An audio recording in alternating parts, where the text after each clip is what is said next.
Morning friends, एक बार फिर से संकल्प क्लासेज के यूट्यूब चैनल पर आप सभी का स्वागत करता हूं। और आज का क्वेश्चन बहुत ही इम्पोर्टेंट प्रश्न है, जो कि देखिए कई बार ये एक समय ऐसा था जो कि एसएससी में बहुत बार पूछा गया प्रश्न है। ये आपको हर एक बुक में मिल जाएगा, किरण में मिलेगा, आर.एस. अग्रवाल मिल जाएगा, मैंने हर एक बुक में मिलेगा। कह रहा है कि संपूर्ण पृथ्वी पर भूमि और जल का अनुपात 1:2 है। उत्तरी गोलार्ध पर यह अनुपात 2:3 है। तो बताइए दक्षिणी अर्ध गोलार्ध पर यह अनुपात कितना होगा। देखिए गोलार्ध का मतलब होता है आधा। तो मान लीजिए अर्ध गोलार्ध, जब आप ज्योग्राफी पढ़े होंगे तो उसमें बताया गया होगा कि मान लीजिए कि पूरा पृथ्वी है।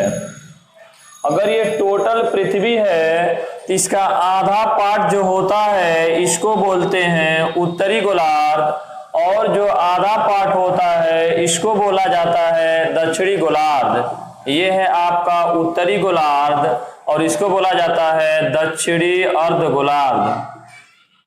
दक्षिणी अर्ध गोलार्ध।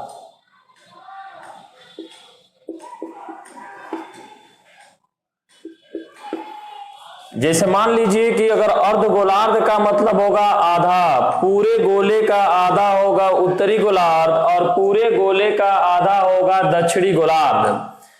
अगर मान लीजिए कि अगर हम मानेंगे कि पूरा पृथ्वी है 100 का, अगर टोटल पृथ्वी माना जाए कि 100 का है, तो जो उत्तरी गोलार्ध होगा 50 का। अगर पूरा पृथ्वी मानेंगे 30 का है तो उत्तरी या दक्षिणी गोलार्ध होगा 15-15 का। अब आइए सीधे क्वेश्चन पर। संपूर्ण पृथ्वी पर भूमि और जल का अनुपात, पूरे पृथ्वी पर जो पूरा पृथ्वी है उसमें भूमि और जल का अनुपात, भूमि और जल का अनुपात 1:2 है। अब कह रहा है कि उत्तरी अर्ध गोलार्ध पर यह अनुपात, उत्तरी अर्ध गोलार्ध पर यह अनुपात जो है भूमि और जल का ये जो बना है 2:3 का। ये जो दिया गया है टोटल पृथ्वी का है, ये जो दिया गया है उत्तरी गोलार्ध का है। ये बताइए पूरे पृथ्वी पर भूमि 1 है, जल 2 है, इसका मतलब टोटल पृथ्वी कितना होगा। आप कहेंगे सर जी 3। अगर यहां पर उत्तरी गोलार्ध पर भूमि 2 है और जल 3 है तो टोटल कितना है 5। अब ये बताइए ये बात सही है कि नहीं सही है।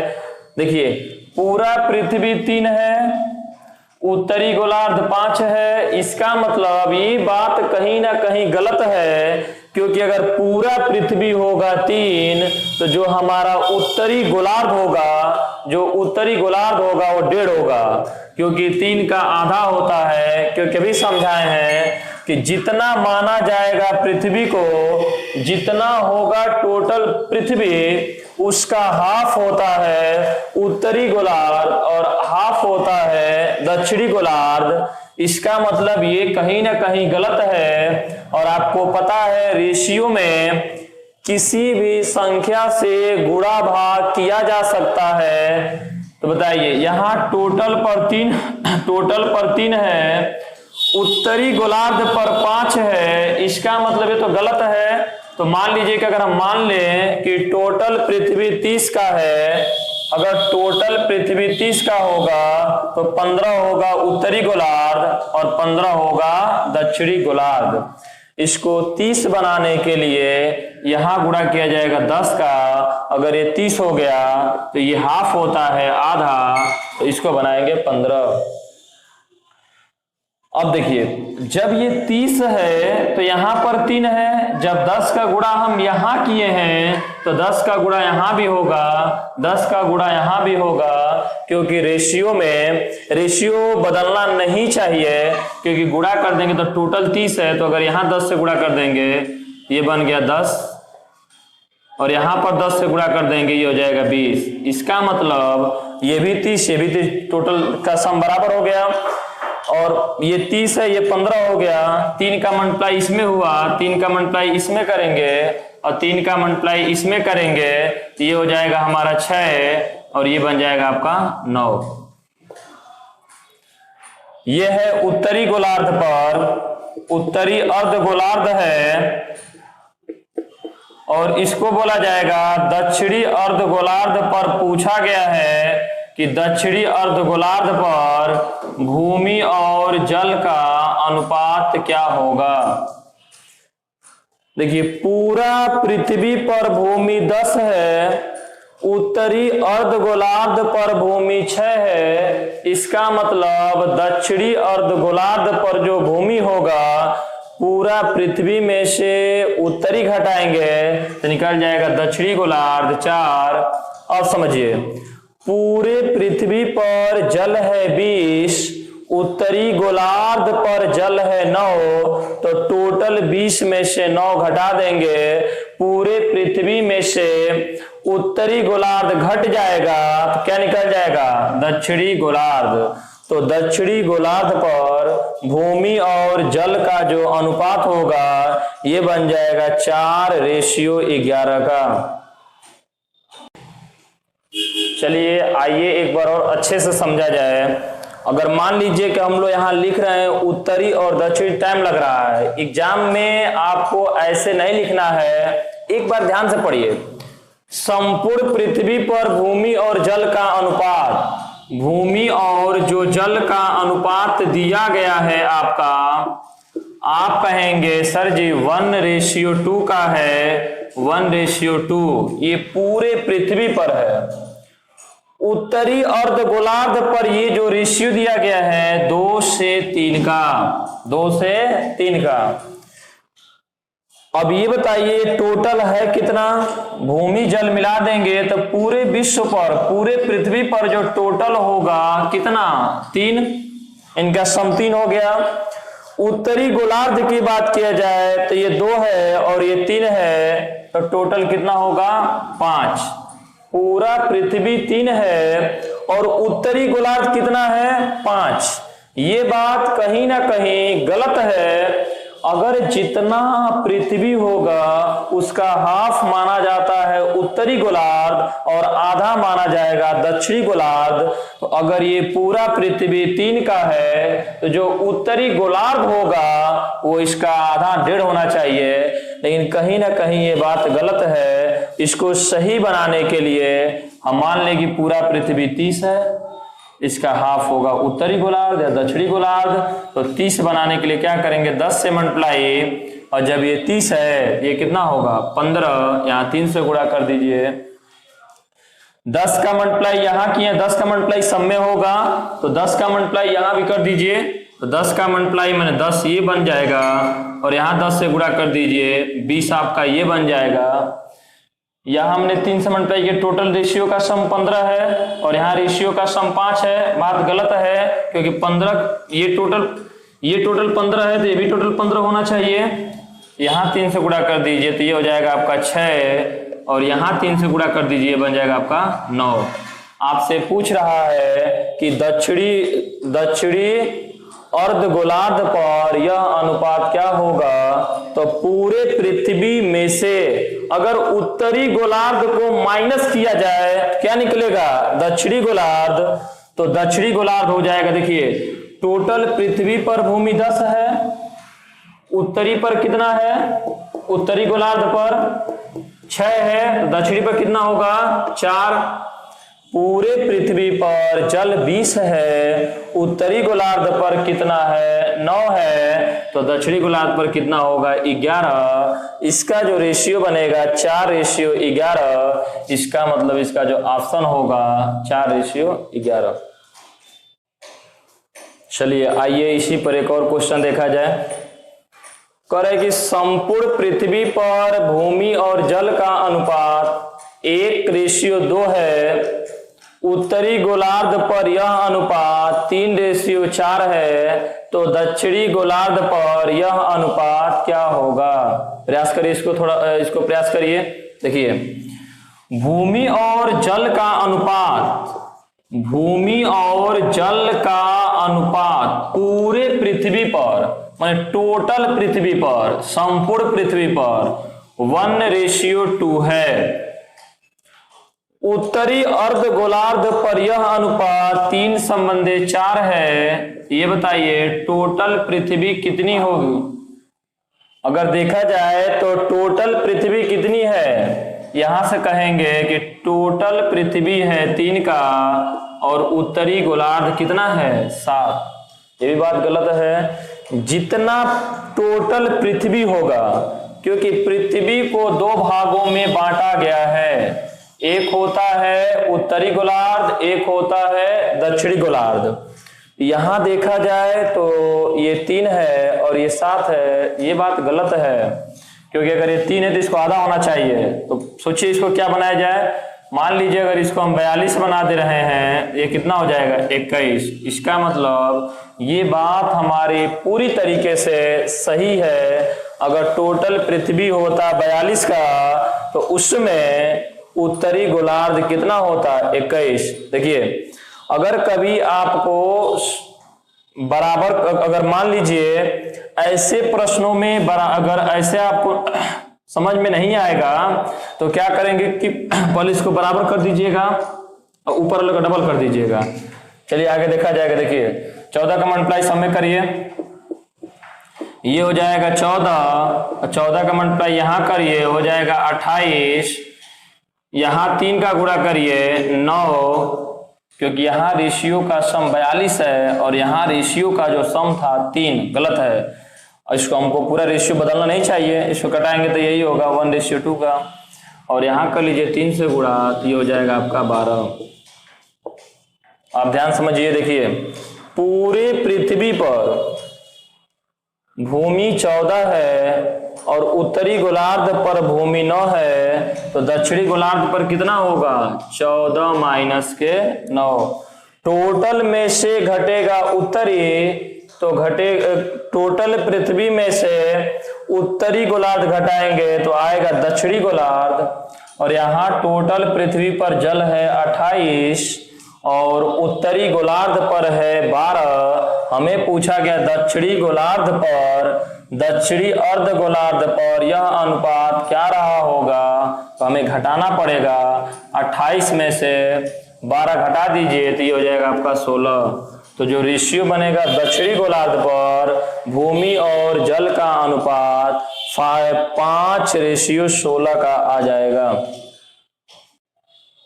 देखिए, ये भी उसी टाइप का क्वेश्चन है, लेकिन 2017 सीजीएल मेंस में भाषा को बदल के दिया गया था।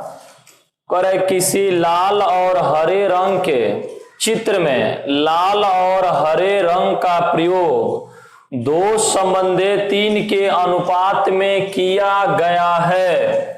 यदि ऊपरी हिस्से में हरा और लाल रंग का प्रयोग का अनुपात 5:4 है, तो निचले हिस्से में लाल और हरा रंग किस अनुपात में होंगे।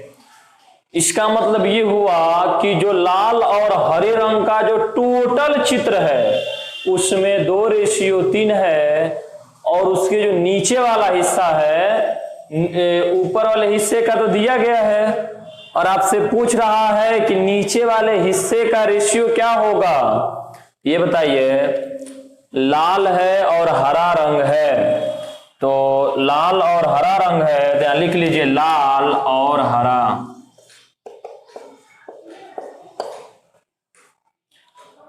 जो टोटल फिगर है लाल और हरे रंग का, उसमें जो रेशियो दिया गया है 2:3 का, ये टोटल का है, और इसमें ऊपर वाले हिस्से का रेशियो दिया गया है 5:4 का। ऊपर वाले हिस्से का रेशियो 5:4 का, तो आपको निकालना है कि नीचे वाले हिस्से का रेशियो क्या होगा। तो ध्यान समझिएगा, बताइए यहां टोटल कितना है 5, यहां कितना है 9। अब ये बताइए, अगर पूरा लाल हरा का टोटल फिगर होता 5, तो तो क्या ऊपर वाला हिस्सा 9 होता? नहीं, इसका आधा होता 2.5। कहीं ना कहीं बात गलत है। इसको बताइए, इसको क्या बना लिया जाए? इसको 90 बना लीजिए, टोटल हो जाएगा, और ये 45 हो जाएगा। बात सही बन जाएगा। 90 बनाने के लिए किससे गुणा होगा? 18 से। अब 45 बनाने के लिए 5 से।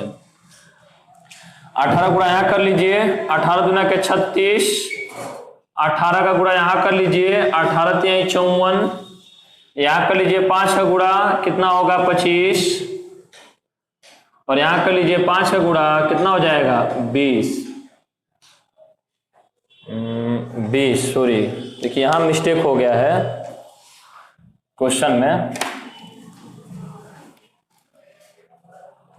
यहां दिया गया लाल और हरे रंग का 2 से 3 का, और ध्यान से यहां पढ़िए।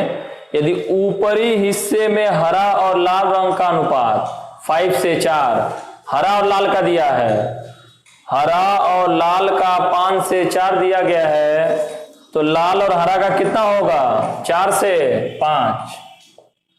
अब देखिए यहां कितना हो जाएगा? टोटल है 5, और ये कितना है? 9। ये बात सही तो है नहीं? क्यों? क्योंकि जितना पूरा पृथ्वी होगा, पृथ्वी को ले लीजिए, वही क्वेश्चन है, जितना लाल हरा का टोटल भाग होगा उसके ऊपरी हिस्से का तो ऊपरी हिस्से का डबल ये होता है। ऐसा तो है नहीं।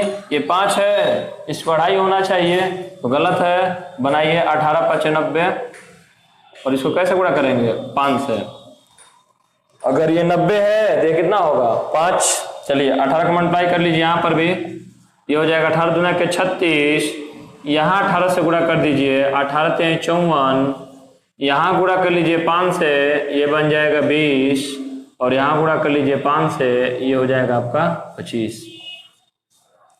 अगर पूरा हरा है, पूरा किसी लाल और हरे के रंग में चित्र में, अगर पूरा चित्र में लाल है कितना? 36, और पूरे चित्र में लाल है 36, और नीचे ऊपर वाले चित्र में लाल है 20, तो नीचे वाले चित्र में लाल कितना हो जाएगा? 16।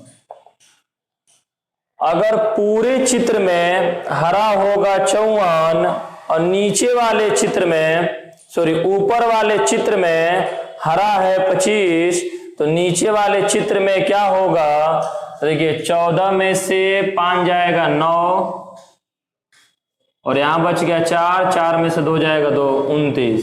ये जो रेशियो बनेगा, ये पूछा गया है कि लाल और हरे रंग किस अनुपात में होंगे, तो 16 रेशियो 29 के अनुपात में होंगे। चलिए अब आगे देखिए,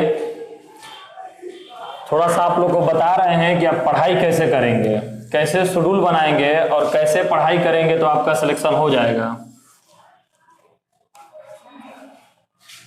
देखिए 666, इस पर आपको पूरा हम प्रूफ कर देंगे। अगर ये नियम आप फॉलो कर दिए, समझिए कि आपका सिलेक्शन हो गया। क्योंकि किसी भी का अगर कोई व्यक्ति महान होता है तो वो 1 या 2 या 1 महीने पढ़ने से नहीं होगा। मान लीजिए कि सचिन तेंदुलकर को क्रिकेट का ज्ञाता ही कहा जाता है। क्यों? क्योंकि वो 24 वर्षों तक डेली सुबह उठ करके 500 बॉल खेलते थे। लेकिन आप लोगों को 24 साल तक वैसा नहीं करना है। देखिए इस 6 का मतलब होगा 6 मंथ तक। आपको 6 मंथ तक अपने आप को टाइम देना है। यूपीएससी को छोड़ दीजिए, अगर कोई भी वनडे एग्जाम हो यूपीएससी को छोड़ के, बाकी 6 मंथ, एक 6 का मतलब होगा 6 मंथ तक पढ़ाई करिए कम से कम। इस 6 का मतलब होगा 6 दिन तक, 6 दिन, माने ये 6 का मतलब होगा 6 दिन तक जो टाइम टेबल बनाएंगे उसमें रखेंगे। और 7वां दिन आपका है, घूमिए एंजॉय करिए, उससे कोई मतलब नहीं है। और इस 6 का मतलब होगा 6 घंटा। इस 6 का मतलब होगा 6 घंटा। मतलब किसी भी वनडे एग्जाम को पाने के लिए आपको कम से कम 6 मंथ पढ़ना पड़ेगा। और ये टाइम टेबल आप कितने दिन तक बनाएंगे? 6 दिन तक। ये 6 घंटा का पढ़ाई आप लोग का 6 दिन तक चलना चाहिए। और 6 घंटा पढ़िए, पर डे 6 घंटा पढ़िए। उसके बाद जो भी हो 6 घंटा पढ़ के आप अपना मोबाइल चलाइए या कुछ भी कर लेंगे, 6 घंटा आपको पढ़ना है पर डे। अगर ऐसा आप 6 महीने तक कर दे रहे हैं तो आपको वन डे एग्जाम से कोई रोक नहीं सकता है। चलिए आज के लिए धन्यवाद।